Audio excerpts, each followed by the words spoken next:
Hi, this is Thomas Donald Jacobs for Paperboys on Thursday, and today's topic is trans myths debunked. There are a lot of them. A lot of other people have already covered various things that people believe about being transgender.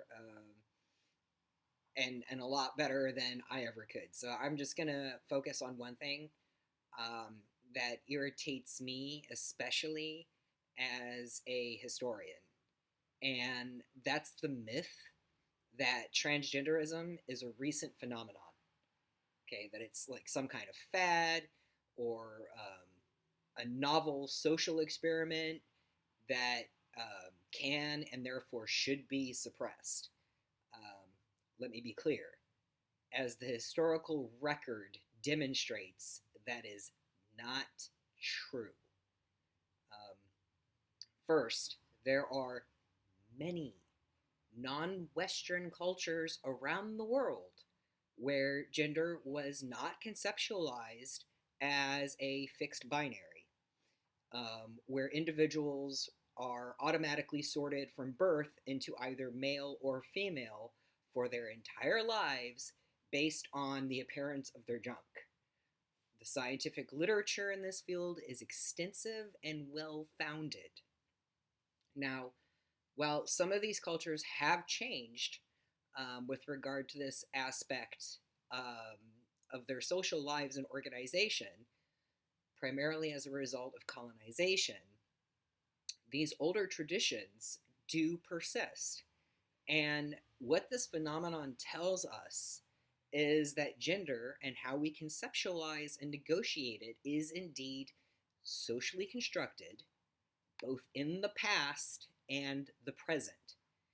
Um, Even our current um, predominant ideas about gender that are based on often biological essentialism um, are themselves a historical phenomenon in the way that we use that kind of discourse in our argumentation.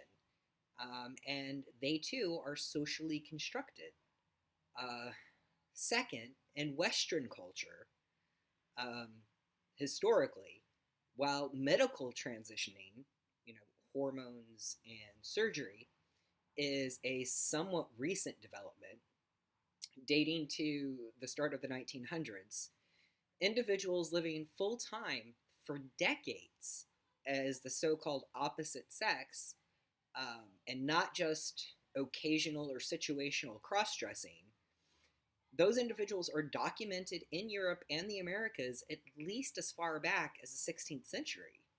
And there are sporadic written sources and archaeological findings demonstrating that this non medical transgenderism predates the early modern period, um, that we have less insight into the earlier eras of European history um, in this subject is merely a reflection of the scarcity of source materials that we have to work with. And that's true of most historical fields. The further back you go, uh, the less record you have. It doesn't mean that people weren't doing those things. It just means that they didn't leave obvious, easily accessible records of it. Doesn't mean that it didn't happen, though. Okay? So, or that it was especially rare. It just means that it wasn't recorded um, as extensively as things are recorded now. Our recent increased awareness of transgenderism is new.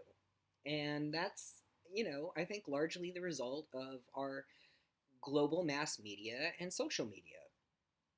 Um, the medical options available to transgender individuals are relatively new, and those are the result of scientific advances. But transgenderism, in all of its myriad forms, is not new at all. And to assert otherwise is to deny the global historical record in favor of an ideological fantasy. Um, so that's my biggest bugbear when it comes to like trans myths. Um,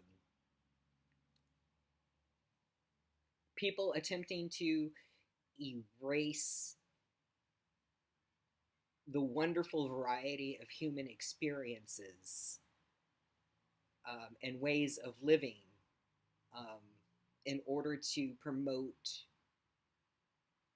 their own generally less inclusive views is just something that irritates me um, immensely.